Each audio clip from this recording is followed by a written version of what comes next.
오늘 출애굽기 22장 말씀 통해서 성결의 법이라고 하는 제목으로 같이 은혜 나누겠습니다. 오늘 이 본문의 말씀에는 이스라엘 백성들이 하나님 백성으로서 이 성결한 삶을 살아가는 데 요구되는 세부 규정들이 나타나고 있는데요.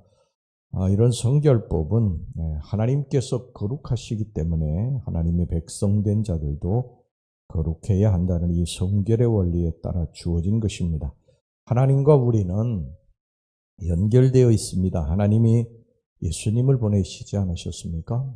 그런데 그 예수님이 부활 승천하시면서 우리들에게 성령님을 보내주셨어요. 그래서 그 성령님이 내 속에 계십니다. 그러므로 하나님과 예수 그리스도, 성령님, 그리고 나는 긴밀하게 연결이 되어 있습니다. 하나님이 거룩하시기 때문에 예수님도 거룩하시고, 또 예수님이 거룩하시기 때문에 성령님도 거룩하시고, 성령님이 거룩하시기 때문에 내 속에 성령님이 거룩하기 때문에 나도 거룩해야 된다. 오늘 하나님의 선민인 히브리인들에게 주어진 이 성결의 법은 하나님의 백성된 우리 성도들에게도 원리적인 측면에서 동일하게 적용이 됩니다. 첫 번째는 하나님의 거룩함을 훼손하지 말아야 합니다. 오늘 여기 본문에 나타난 히브리 성결법은요, 다음 세 가지 사항을 엄격히 금하는데, 첫째는 무당을 제거하라는 거예요. 18절 보겠습니다. 너는 무당을 살려두지 말라. 그 다음에 둘째는 수간금지입니다. 19절 짐승과 행음하는 자는 반드시 죽일지니라. 셋째는 우상숭배 금지입니다. 우상숭배 금지. 20절 여호와 외에 다른 신에게 제사를 드리는 자는 멸할지니라. 이 세 가지는 하나님의 거룩함을 훼손하는 대표적인 행위들이에요. 무당은 뭡니까? 무당은 가짜 무당도 물론 있습니다만 이 진짜 무당은요, 영매입니다. 악한 영에 사로잡힌 자를 이 무당이라고 그러는 것입니다. 그러니까 무당을 제거한다고 하는 것은 우리의 영을 악한 영으로부터 보호한다고 하는 의미입니다. 우리 심령이 거룩하려면 악한 영이 우리 심령을 훼손하지 않도록 해야 됩니다.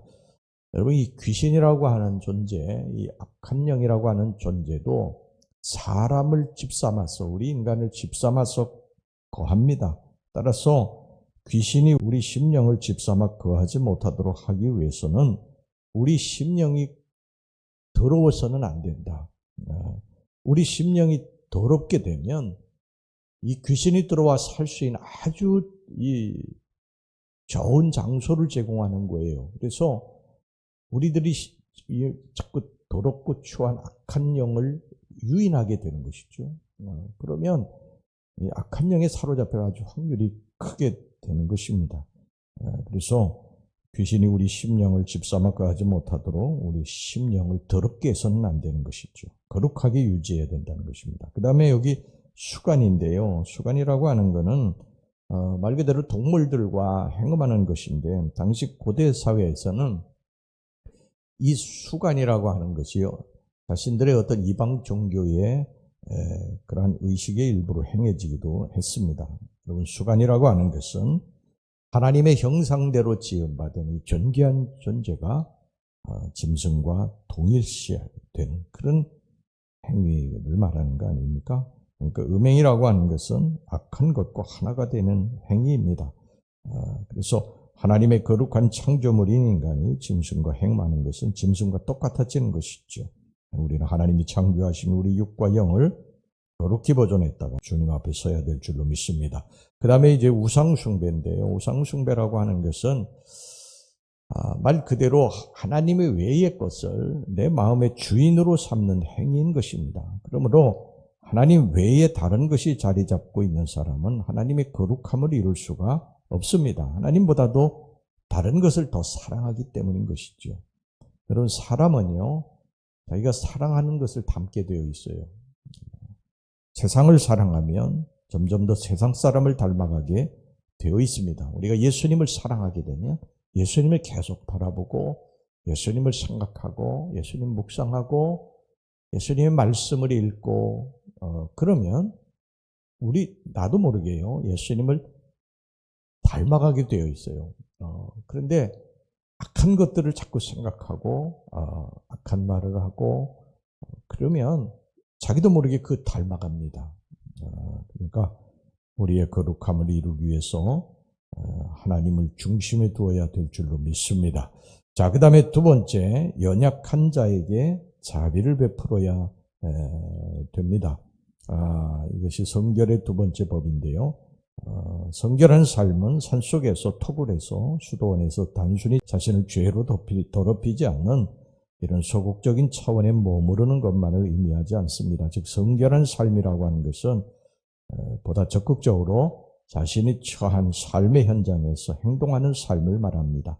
가난한 자들에게 나누어주고 연약한 자에게 긍휼과 자비를 베풀고 병든 자를 위로하며 기도해주고 또 외로운 자를 위로하는 사랑의 삶을 베풀어야 됩니다.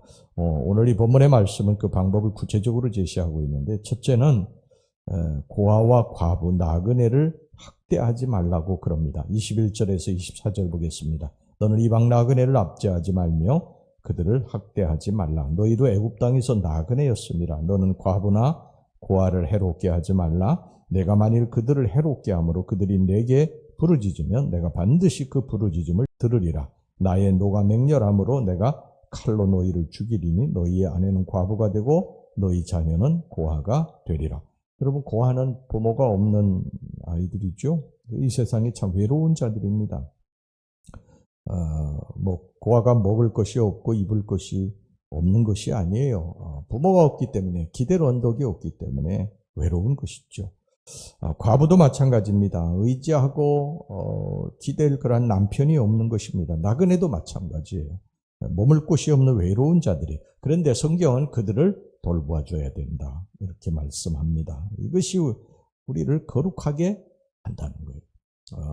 우리가 매일 교회에서 묵상만 한다고 거룩해지는 것이 아니라 나그네들, 힘들고 어려운 외로운 사람들, 고아, 과부 이런 사람들을 도울 때 우리가 거룩해진다는 것입니다. 그 다음에 가난한 자의 전당 잡은 옷은 해가 지기 전에 돌려주라고 말씀하고 있어요. 25절에 27절 보겠습니다. 내가 만일 너와 함께한 내 백성 중에서 가난한 자에게 돈을 구워주면 너는 그에게 채권자같이 하지 말며 이자를 받지 말 것이며 내가 만일 이웃의 옷을 전당 잡거든 해가 지기 전에 그에게 돌려보내라. 그것이 유일한 옷이라. 그것이 그의 알몸을 가릴 옷인즉 그가 무엇을 입고 자겠느냐. 그는 그가 내게 부르짖으면 내가 들으리니 나는 자비로운 자임이니라. 이자를 받지 말라. 이것도 하나님의 말씀이고요. 그 다음에 옷을 돌려주라는 것입니다. 당시에 이 옷이라고 하는 것은 지금 우리의 패션으로 예쁘게 꾸미기 위해서 입는 그런 옷이 아니고요. 그 옷이라고 하는 것은 저녁에는 이불로 쓰여졌습니다.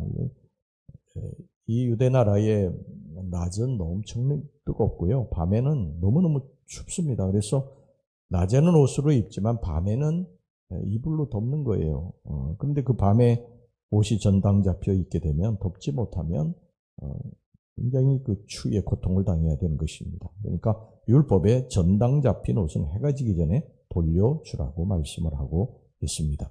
자, 이렇게 우리가 연약한 자들, 외로운 자들에게 자비를 베풀어야 되는 이유가 뭐냐? 첫째는 우리 역시 하나님의 자비와 긍휼하심을 입었기 때문입니다.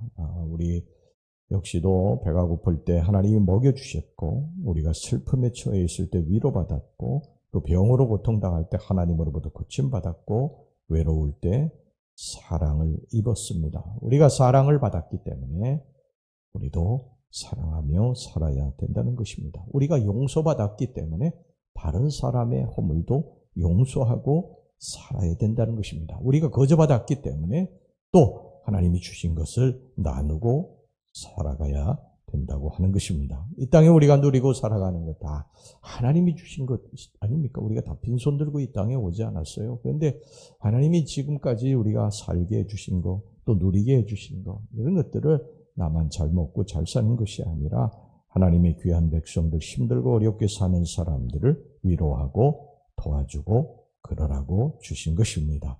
그 다음에 두 번째 이유가 있는데요.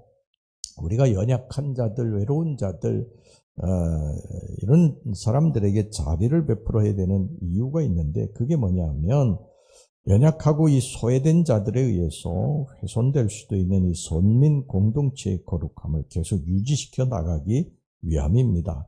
연약하고 소외된 자들이 너무 힘들게 되면은요, 그들이 극단적인 방법을 동원할 수도 있습니다. 사람을 죽이고 재산을 약탈할 수도 있는 것입니다. 그러면 하나님의 백성들의 이 거룩한 공동체가 깨지는 것입니다. 그러므로 우리는 가난하고 소외된 그들이 극단적 행동을 하지 않도록 그것을 돌봐야 하는 것입니다. 여러분, 이 세상에 이 범죄를 저지르는 사람하고 지금 우리하고는 어떻게 보면 아무 상관이 없거든요.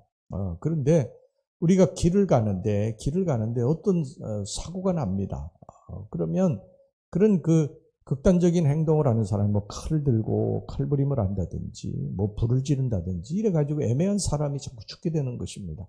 그러니까 세상을 막 한탄하고 사람을 원망하고 그랬던 사람들이 이런 극단적인 행동들을 많이 하지 않습니까? 아무도 나를 돌봐주지 않는다.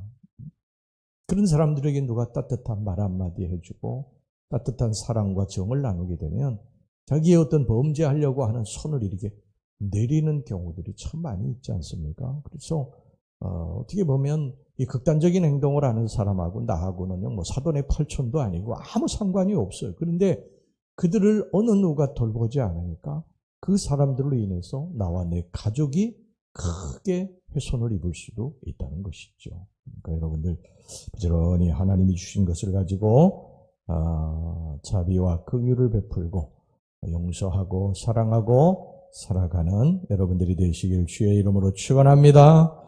기도하겠습니다. 하나님 아버지, 우리 하나님의 백성된 우리들이 어떻게 살아야 될 것인가를 가르쳐 주셨으니 주님 감사합니다. 우리 하나님이 거룩하시니까 우리도 거룩해야 된다.